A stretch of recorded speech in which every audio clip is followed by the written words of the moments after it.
I was on a mining rig, 500 miles from civilization, when the courthouse called. Reception was weak. The voice came in static bursts. "Your wife.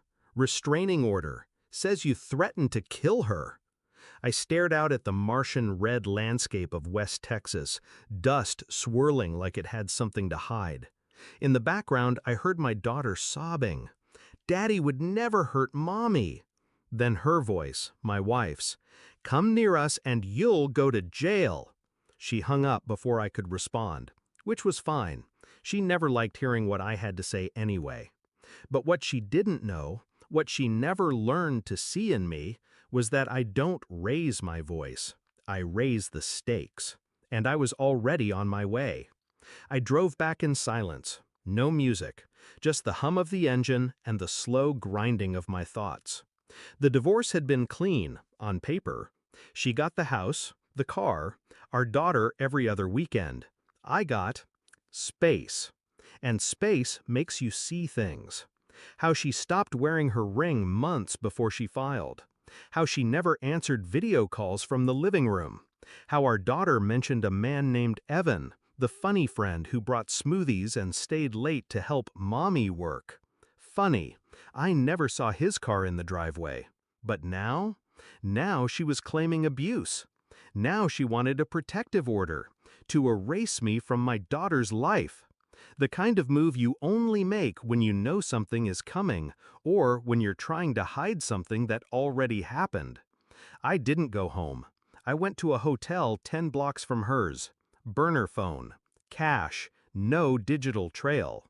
I called the school pretending to be Evan, said I needed records for pickup. They told me he wasn't on file. I asked the neighbor's kid to keep an eye out. Gave him $50 to take photos of every man who came by after 7 p.m. 2 nights later, I had them. 5 photos, same guy. Always parked a block down. Always left before sunrise. The same man who once filed a restraining order of his own 5 years ago, against a different woman. Same name as my wife's best friend from college. I ran phone logs next. She'd called him 78 times in the last month, called me 3.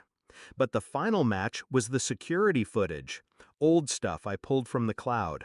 A glitchy timestamp from 2 months back. He was in our kitchen, my daughter sitting on his lap, her hands in his hair, and my wife smiling like she'd finally gotten away with it. I sent her a package, no note, just a USB drive, labeled "Play Alone." Inside was a compilation, photos, logs, video, all cut and edited with cold precision. No commentary, just timestamps and reality. 2 hours later, I got a message. "What do you want?" Not "I'm sorry," not "it's not what it looks like," just "what do you want?" I replied with a single sentence. "Custody or exposure? Choose." Her typing bubble came and went for a long time. Then silence. By morning, my lawyer had the agreement. Full custody transfer.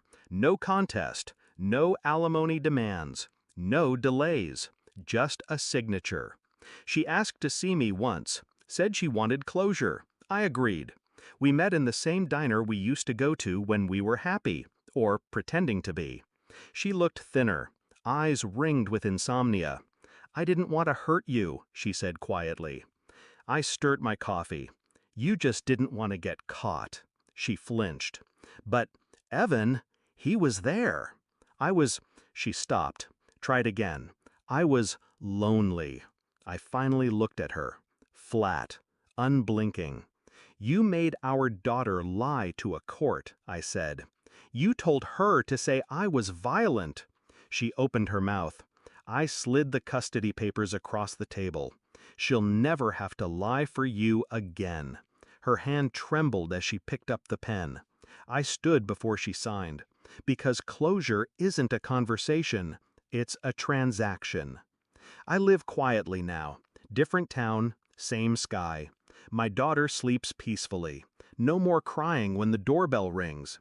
She never asks about her mother, and I never bring it up. Some nights I watch the footage again, not out of pain, not for proof, just to remind myself what calm really looks like. Because anger is loud, but control is a whisper, and silence is the sound people make when you take their power away, permanently.